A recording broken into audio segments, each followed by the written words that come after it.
નમસ્કાર મિત્રો, હું ડૉક્ટર રમેશ કાલિયા. આપ સૌ મિત્રોને મારા નમસ્કાર. આજે આપણે સોલંકી વંશનો ઉદય અને મૂળરાજ સોલંકીના અનુસંધાને માહિતી મેળવીશું. આમ જોઈએ તો ગુજરાતના ઇતિહાસમાં સોલંકી વંશ જે રહેલો છે તેને શાસનકાળની દ્રષ્ટિએ બે વિભાગોમાં વિભાજિત કરેલ છે. તેમાં ખાસ કરીને ઈસવીસન 942થી ઈસવીસન 1244 સુધીનો જે સમયગાળો રહેલો છે તે સોલંકી વંશનો છે, જ્યારે ઈસવીસન 1244થી ઈસવીસન 1304 સુધીનો જે સમયગાળો રહેલો છે તે વાઘેલા સોલંકી યુગ તરીકે ઓળખવામાં આવે છે. આમ આજે આપણે ઈસવીસન 942થી ઈસવીસન 1244 સુધીનો જે મૂળરાજ સોલંકીનો જે વંશ જે રહેલો છે તેના અનુસંધાને આપણે ચર્ચા કરવાની છે, માહિતી પ્રાપ્ત કરવાની છે. આમ જોઈએ તો સોલંકી વંશના અનુસંધાને આપણને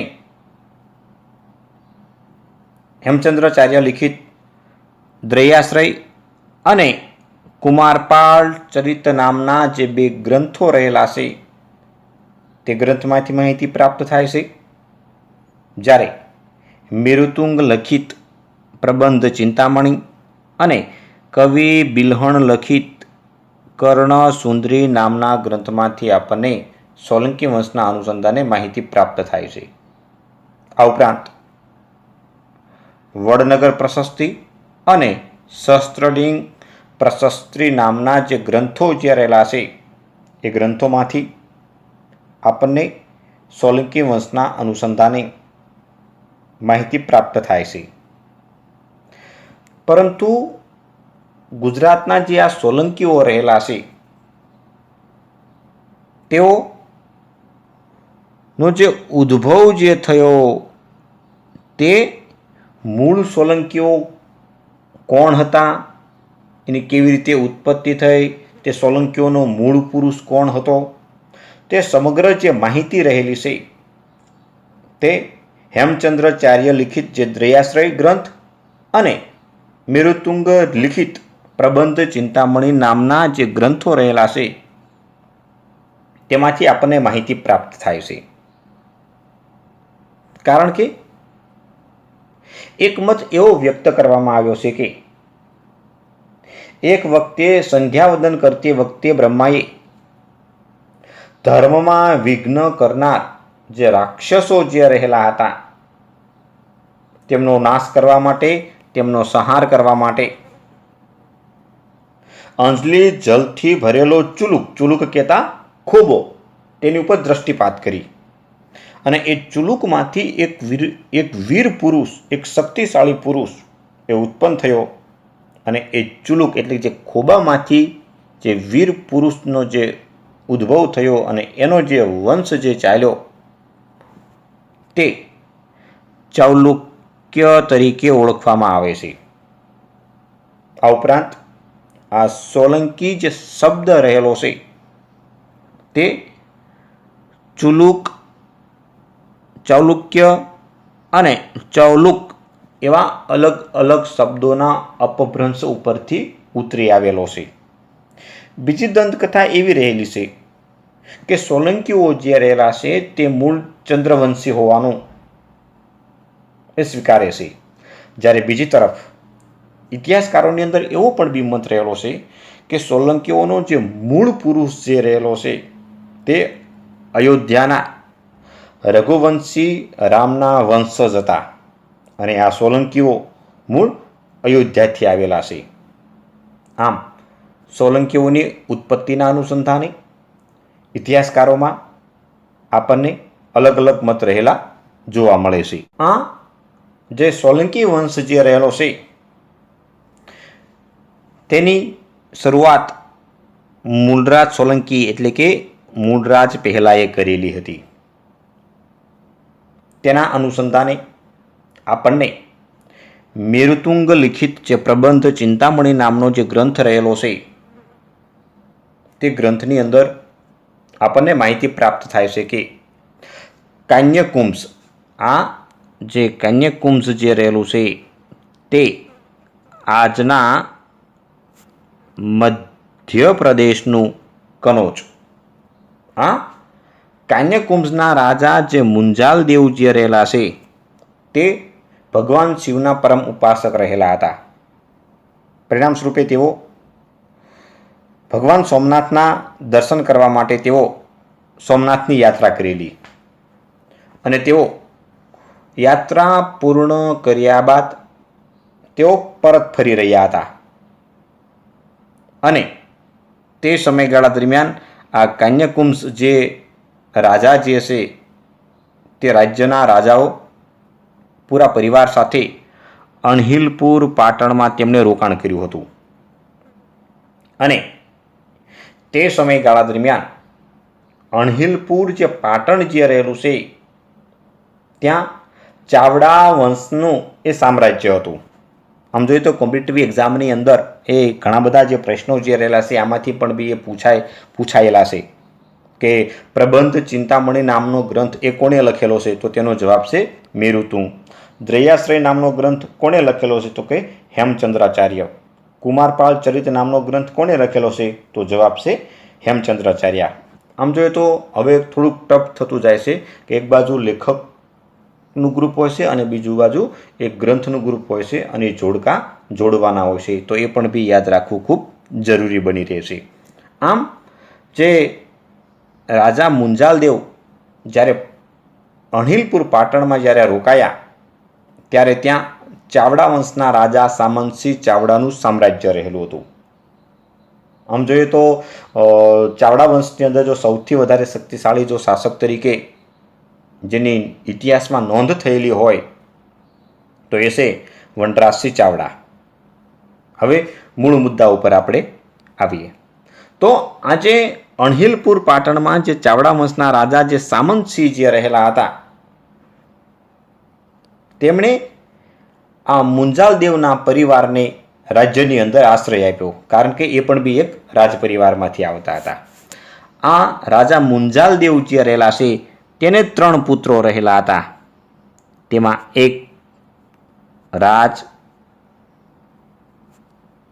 બીજ અને દંડ. આ જે 3 પુત્રો જે રહેલા હતા તેમાંથી જે રાજ નામનો જે પુત્ર જે રહેલો હતો તે અશ્વવિદ્યામાં ખૂબ જ પારંગત રહેલો હતો, એટલે કે ઘોડો ચલાવવામાં ખૂબ પારંગત રહેલો હતો. તેના પરિણામ સ્વરૂપે સામંતસિંહ જે ચાવડા જે હશે તે સામંતસિંહ ચાવડા તેનાથી ખૂબ પ્રભાવિત થયો અને તેના પરિણામ સ્વરૂપે સામંતસિંહ ચાવડાએ પોતાની બહેન લીલાદેવીના લગ્ન મુંજાલદેવના પુત્ર રાજ સાથે કર્યા અને સમય જતાં આ રાજના ઘરે એક બાળકનો જન્મ થયો જે મૂળ નક્ષત્રમાં તેનો જન્મ થયો હોવાથી તેનું નામ મૂળરાજ પાડવામાં આવ્યું હતું. સમય જતાં જતાં આ જે મૂળરાજ જે રહેલો છે તે મોટો થયો અને તેના મામા જે સામંતસિંહ જે ચાવડા જે રહેલા છે તેને વહીવટમાં અને સામ્રાજ્યના રાજ્યનો વિસ્તાર કરવા માટે મૂળરાજે ખૂબ જ મદદ કરી હતી. પરંતુ બન્યું એવું કે શક્તિશાળી સારા યોદ્ધા, સારા વિજેતા તરીકેના જે લક્ષણો જે હોવા જોઈએ તે આ મૂળરાજ સોલંકીમાં જોવા મળતા હતા. પરંતુ ઇતિહાસની અંદર એવી નોંધ કરવામાં આવી છે કે સામંતસિંહ જે ચાવડા જે છે તે દારૂના ખૂબ વ્યસની રહેલા હતા અને દારૂના નશામાં તે મૂળરાજ સોલંકીને રાજસિંહાસન ઉપર બેસાડે અને જેવો નશો ઉતરી જાય એટલે પાછા મૂળરાજ સોલંકીને નીચે ઉતારે. આમ વારંવાર જાહેરમાં અપમાન થયેલું. અને એક સમયે જ્યારે સામંતસિંહ ચાવડા દારૂમાં નશામાં હતા ત્યારે મૂળરાજે તેના મામાની હત્યા કરી અને ઈસવીસન 942માં મૂળરાજ સોલંકી અણહિલપુર પાટણના શાસક તરીકે એ નિયુક્ત થયો હતો. ત્યારથી ગુજરાતમાં ચાવડા વંશનો અંત આવ્યો અને સોલંકી યુગની શરૂઆત થયેલી છે. ઘણી વખત કોમ્પિટિટિવ એક્ઝામની અંદર પણ એ પ્રશ્નો પૂછાયેલા છે કે ચાવડા વંશનો છેલ્લો રાજા કોણ હતો? તો તેનો જવાબ છે સામંતસિંહ ચાવડા. એવો પણ બી પ્રશ્ન પૂછાયેલો છે કે મૂળરાજ સોલંકીએ કોની હત્યા કરી અને પાટણના શાસક તરીકે નિયુક્ત થયા હતા? તો તેનો જવાબ છે સામંતસિંહ ચાવડા. ઘણી વખત એવો પણ બી પ્રશ્ન પૂછાયેલો છે કે સોલંકી વંશની શરૂઆત કોણે કરી હતી? તો તેનો જવાબ છે મૂળરાજ સોલંકી અથવા મૂળરાજ પહેલો. આ પ્રશ્નો ખાસ એ યાદ રાખજો, જે કોમ્પિટિટિવ એક્ઝામની અંદર ખૂબ મહત્ત્વના રહેલા આપણને જોવા મળે છે. આમ ઇતિહાસની અંદર એક એવી નોંધ કરવામાં આવી છે કે ઉદય તેનો અસ્ત, એટલે કે કોઈ પણ વસ્તુ હોય તે ઉદય પામે છે અને તેની સાથે એ અસ્ત પણ પામે છે. એટલે કે ગુજરાતમાં એ ચાવડા વંશની જે સત્તા હતી તે અસ્ત પામી અને સોલંકી વંશની શરૂઆત થયેલી આપણને જોવા મળે છે. આમ મૂળરાજ સોલંકીએ જે તેના મામા જે સામંતસિંહ જે ચાવડા રહેલા હતા તેની હત્યા કરી અને જે રાજગાદી જે પ્રાપ્ત કરી હતી. આમ તેણે જે પોતાના મામાની જે હત્યા કરી હતી એના પસ્તાવા સ્વરૂપે તેણે ઉત્તર ભારતમાંથી ઔદિચ્ય બ્રાહ્મણોને બોલાવી અને સિદ્ધપુર તથા સિહોરમાં વસાવ્યા હતા અને આ ઔદિચ્ય બ્રાહ્મણો પાસે તેણે વિધિ કરાવી અને પાટણની રાજગાદી પ્રાપ્ત કરી હતી. આમ મૂળરાજ સોલંકીએ એ રાજગાદી પ્રાપ્ત કર્યા બાદ તેણે અનેક લશ્કરી સિદ્ધિઓ પ્રાપ્ત કરી હતી. તેમાં ખાસ કરીને સૌરાષ્ટ્રનો રાજા જે ગ્રહરીપુ જે રહેલો હતો તે સોમનાથના દર્શને આવનાર લોકોને ભારે ત્રાસ આપતો હતો અને તે પોતે ધાર્મિક દેવાલયો કે ધાર્મિક સ્થળો ઉપર તે મદિરાપાન કરતો હતો અને માંસાહાર પણ કરતો હતો અને તે લોકોને ભારે ત્રાસ આપતો હોવાથી મૂળરાજ સોલંકી પાસે આ ફરિયાદ પહોંચી. પરિણામે મૂળરાજ સોલંકીએ તેની શાન ઠેકાણે લાવવા માટે વિશાળ લશ્કર સાથે તેણે સોમનાથનો જે વિસ્તાર, જે સૌરાષ્ટ્રનો જે વિસ્તાર જે રહેલો છે તેની ઉપર તેને આક્રમણ કર્યું અને આ જે ગ્રહરીપુ જે રહેલો છે તે અને મૂળરાજ સોલંકીની વચ્ચે વામન સ્થળી નામનું જે સ્થળ જે રહેલું છે તે સ્થળ ઉપર બંને વચ્ચે યુદ્ધ થયું. આ વામન સ્થળી આજે વર્તમાન સમયમાં એ વંથલી રહેલું છે, જે જુનાગઢથી નજીક આવેલું છે અને જુનાગઢ જિલ્લાનો તાલુકો પણ રહેલો છે. આમ જોઈએ તો કોમ્પિટિટિવ એક્ઝામની અંદર ઘણી વખત એવી પણ બી જોડકા પૂછાય છે કે પ્રાચીન સ્થળો અને વર્તમાન સ્થળો. તો આ પણ બી યાદ રાખવું ખૂબ જરૂરી રહેલું છે કે જે વામન સ્થળી એ આજનું વંથલી રહેલું છે. આમ જે સૌરાષ્ટ્રના રાજા જે ગ્રહરીપુ અને મૂળરાજ સોલંકી વચ્ચે જે યુદ્ધ થયું તેમાં મૂળરાજ સોલંકીનો વિજય થયો અને ગ્રહરીપુનો પરાજય થવાથી મૂળરાજ સોલંકીએ સૌરાષ્ટ્રનો જે વિસ્તાર રહેલો છે તે સૌરાષ્ટ્ર વિસ્તારને સોલંકી વંશના સામ્રાજ્યની અંદર ભેળવી દીધું હતું. ત્યારબાદ એ મૂળરાજ સોલંકી જે રહેલો છે એ મૂળરાજ સોલંકીએ કચ્છના રાજા લાખા ફૂલાણી સામે યુદ્ધ કરી અને વિજય મેળવ્યો હતો. કારણ કે મૂળરાજ સોલંકી જ્યારે સૌરાષ્ટ્રના રાજા ગ્રહરીપુ સામે જ્યારે યુદ્ધમાં વ્યસ્ત હતો ત્યારે આ કચ્છના રાજા લાખા ફૂલાણીએ ગ્રહરીપુને મદદ કરી હતી. કારણ કે ગ્રહરીપુ અને લાખો ફૂલાણી વચ્ચે એક ગાઢ મિત્રતા રહેલી હતી. તેના પરિણામ સ્વરૂપે તે મનમાં રાખી મૂળરાજ સોલંકીએ કચ્છમાં જે કપિલકોટ એટલે કે આજે જે કંથકોટ જે રહેલો છે તે એનો એ રાજ્ય વિસ્તાર રહેલો હતો અને તેની ઉપર આક્રમણ કરી અને મૂળરાજ સોલંકીએ યુદ્ધમાં લાખા ફુલાણી ઉપર આક્રમણ કરી તેનો વધ કર્યો અને મૂળરાજ સોલંકીએ કચ્છ વિસ્તારને પણ સોલંકી રાજ્યમાં ભેળવી દીધું હતું.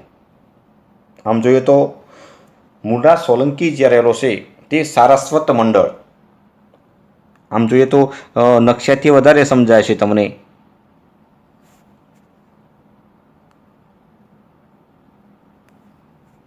જે આ ઉત્તર ગુજરાતમાંથી સરસ્વતી નદી પસાર થતી થતી એ કચ્છના નાના રણને મળે છે. આ જે વિસ્તાર જે રહેલો છે તે વિસ્તાર સારસ્વત મંડળ તરીકે ઓળખાતો હતો. એ છેક ઉત્તર ગુજરાતથી લઈને કચ્છ સુધીનો જે વિસ્તાર જે રહેલો છે તે મૂળરાજ સોલંકીના રાજ્ય વિસ્તારની અંદર તેને ભેળવી દીધો હતો. આમ જોઈએ તો સરસ્વતી જે નદીનો જે વિસ્તાર જે રહેલો છે એ આખો ઉત્તર ગુજરાતથી લઈ અને કચ્છના નાના રણ સુધી તે સમાય છે. આમ જોઈએ તો સરસ્વતી જે નદી જે રહેલી છે તેને અંતસ્થ કુંવારિકા તરીકે પણ ઓળખવામાં આવે છે, કારણ કે આ એવી નદી છે કે જે દરિયાને મળતી નથી અને કચ્છના નાના રણની અંદર સમાઈ જાય છે. આમ જોઈએ તો ઘણી વખત કોમ્પિટિટિવ એક્ઝામની અંદર પણ આ પ્રશ્ન પૂછાયેલો છે કે નીચેનામાંથી કઈ નદીને એ અંતસ્થ કુંવારિકા તરીકે ઓળખવામાં આવે છે, તો તેનો જવાબ રહેલો છે સરસ્વતી નદી. જોકે હવે આપણે એ ભૂગોળમાં નથી જવું. આમ જોઈએ તો ભૂગોળ અને ઇતિહાસ એક સિક્કાની બે બાજુ રહેલી છે, પણ તેમ છતાં આજે આપણે એમાં ચર્ચા નથી કરવી. આમ જે મૂળરાજ સોલંકી જે રહેલો છે એ શક્તિશાળી શાસક હોવાના કારણે તેને સૌરાષ્ટ્ર અને કચ્છનો જે વિસ્તાર જે રહેલો છે તેની ઉપર આક્રમણ કરી અને પોતાના સામ્રાજ્યનો રાજ્ય વિસ્તાર કર્યો હતો. ત્યારબાદ મૂળરાજ સોલંકી જે રહેલો છે તેણે માળવાના રાજા મુંજ સામે યુદ્ધ કર્યું અને તેમાં મૂળરાજ પહેલાનો પરાજય થયો હતો. આમ જોઈએ તો જે માળવાનો રાજા જે મુંજ જે રહેલો છે તે માળવાના રાજા સિયાકનો પુત્ર રહેલો હતો. તે પણ એક શક્તિશાળી શાસક હતો, એક પ્રતાપી શાસક હતો અને પોતે પણ એ મહત્વાકાંક્ષી વિચારધારા ધરાવતો હોવાથી તે પણ પોતાના સામ્રાજ્યનો રાજ્ય વિસ્તાર કરતો હતો. આ માળવા જે રાજ્ય જે રહેલું છે તે માળવા રાજ્ય એક સમયે રાષ્ટ્રકૂટ વંશનું જે સામ્રાજ્ય જે રહેલું હતું તેનું એ ખંડિયું કે સામંત રાજ્ય રહેલું હતું. આમ મૂળરાજ સોલંકીએ જ્યારે માળવાના રાજા મુંજ સામે યુદ્ધ કર્યું અને એમાં મૂળરાજ સોલંકીનો જે પરાજય થયો અને એના પરિણામ સ્વરૂપે મૂળરાજ સોલંકી એટલે કે સોલંકી વંશનું જે સામ્રાજ્ય જે રહેલું છે એ થોડાક સમય માટે માળવાના રાજા મુંજનું એક ખંડિયું રાજ્ય બન્યું હતું. આમ સમગ્ર જે ઉલ્લેખ જે રહેલો છે એ સમગ્ર એ ઉલ્લેખના અનુસંધાને હરિપ્રસાદ શાસ્ત્રી નામના જે વિદ્વાન જે રહેલા છે તેને પણ આ યુદ્ધનો એ ઉલ્લેખ કરેલો છે. આ ઉપરાંત મૂળરાજ સોલંકીએ લાટના રાજા બારપને પરાજિત કરી અને પોતાના સામ્રાજ્યનો રાજ્ય વિસ્તાર કર્યો હતો. આ લાટ પ્રદેશ એ આજનો દક્ષિણ ગુજરાતનો વિસ્તાર રહેલો છે. આ ઉપરાંત મૂળરાજ સોલંકી એક શક્તિશાળી શાસક હોવાના કારણે તેણે શાકંભરીના રાજા વિગ્રહરાજ સાથે એ મૈત્રી સંબંધો બાંધ્યા હતા. જ્યારે બીજી તરફ તેણે આબુના રાજા ધરણી વરાહ જે રહેલો છે તેને પરાજિત કરી અને આબુના વિસ્તારને પણ સોલંકી વંશના સામ્રાજ્યની અંદર ભેળવી અને પોતાના સામ્રાજ્યને શક્તિશાળી બનાવ્યું હતું. મૂળરાજ સોલંકીએ રાજ્યનો રાજ્ય વિસ્તાર કર્યા બાદ તેણે વહીવટની ક્ષેત્રે પણ સિદ્ધિઓ હાંસલ કરી હતી, કારણ કે મૂળરાજ સોલંકીએ વહીવટને સુદૃઢ બનાવવા માટે મુખ્યપ્રધાન, મંત્રી, પુરોહિત, સંધિ વિગ્રહ, કાયસ્થ અને યુવરાજ જેવા પદો ઉપર તેને અલગ અલગ વ્યક્તિઓની નિયુક્તિ કરી હતી. તેમાં ખાસ કરીને જે મુખ્ય પ્રધાન જે રહેલો છે તે મુખ્ય પ્રધાન તરીકે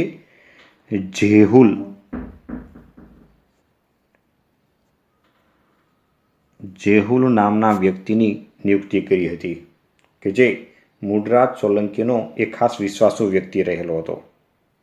ત્યારબાદ જે મંત્રી પુરોહિત તેની પણ નિયુક્તિ કરવામાં આવી હતી. તેમાં ખાસ કરીને જે પુરોહિત જે રહેલો છે તે ધર્મ ખાતાના એ વડા તરીકે એ કામ કરતો હતો અને તે સમયે એટલે કે મૂળરાજ સોલંકીના સમયમાં એ પુરોહિત એટલે કે ધર્મ ખાતાના વડા તરીકે એ માધવ એ મહત્વનું સ્થાન ધરાવતો હતો.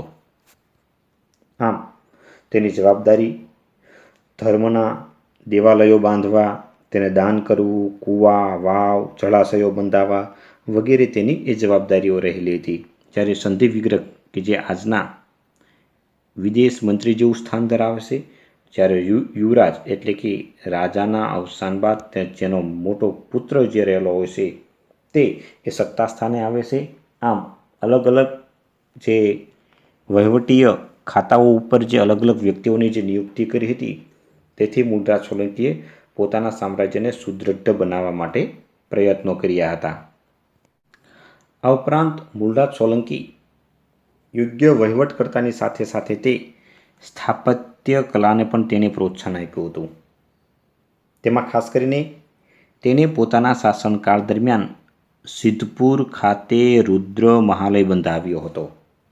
આ જે રુદ્ર મહાલય જે રહેલો છે તે સરસ્વતી નદીના કિનારે તેણે બંધાવ્યો હતો. આમ જોઈએ તો કોમ્પિટિટિવ એક્ઝામની અંદર આ પ્રશ્ન પૂછાયેલો છે. બે રીતે પૂછાઈ શકે છે. એમ પણ બી પૂછાઈ શકે છે કે રુદ્ર મહાલયનું બાંધકામ કોણે શરૂ કરાવ્યું હતું? તો તેનો જવાબ છે મૂળરાજ સોલંકી અથવા મૂળરાજ પહેલો. પરંતુ એમ પૂછવામાં આવે કે રુદ્ર મહાલયનું બાંધકામ કોણે પૂર્ણ કરાવ્યું હતું? તો તેનો જવાબ છે સિદ્ધરાજ જયસિંહ.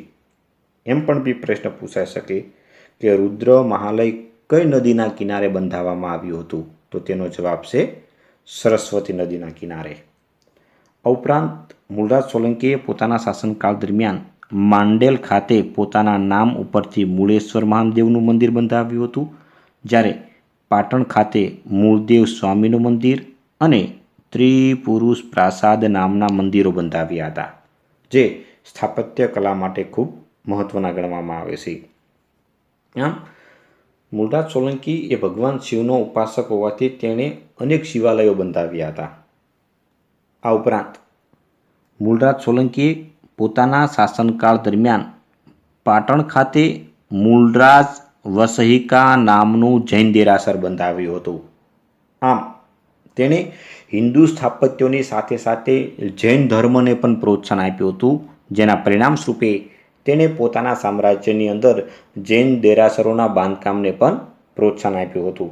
આ ઉપરાંત મૂળરાજ સોલંકીએ પોતાના શાસનકાળ દરમિયાન સોલંકીનું જે રાજ્ય વિસ્તાર જે રહેલો હતો તે રાજ્ય વિસ્તારમાં તેમણે મંદિરો ઉપરાંત કૂવા, વાવ અને પરબોનું પણ નિર્માણ કરાવ્યું હતું.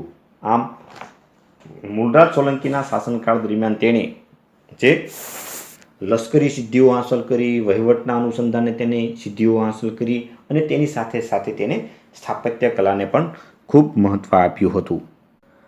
આ મૂળરાજ સોલંકી જે રહેલો છે તેના અનેક દાનપત્રો પણ આપણને પ્રાપ્ત થાય છે. આ જે પ્રાપ્ત થયેલા જે દાનપત્રો જે રહેલા છે તે દાનપત્રોમાં તેના નામની આગળ પરમ ભટ્ટારક, મહારાજાધિરાજ, પરમેશ્વર એવા અલગ અલગ નામો તેને આગળ લગાડેલા જોવા મળે છે. આમ જોઈએ તો જે મૂળરાજ સોલંકી રહેલો છે તે એક સારા દાતા તરીકે, એક ઉદાર રાજવી તરીકે અને બુદ્ધિશાળી કે પરાક્રમી રાજા તરીકે પણ તેને નામના મેળવી હતી. આમ જે મૂળરાજ સોલંકી રહેલો છે તેણે ઈસવીસન 997માં સરસ્વતી નદીના કિનારે અગ્નિસ્નાન કરી અને પોતાનો દેહ ત્યાગ કર્યો હતો. એમ કહેવામાં આવે છે કે આ મૂળરાજ સોલંકી જે રહેલો છે તેણે ઈસવીસન 942થી ઈસવીસન 997 સુધી એટલે કે 55 વર્ષ સુધી સામ્રાજ્ય ભોગવ્યું હતું. અને આ સમયગાળા દરમિયાન તેણે સોલંકી વંશની જે ઉદારતા રહેલી હતી, એની જે વીરતા રહેલી હતી, તે આપણને અલગ અલગ ગ્રંથો, અલગ અલગ દાનપત્રો જે રહેલા છે તેમાંથી આપણને માહિતી પ્રાપ્ત થતી જોવા મળે છે. આભાર.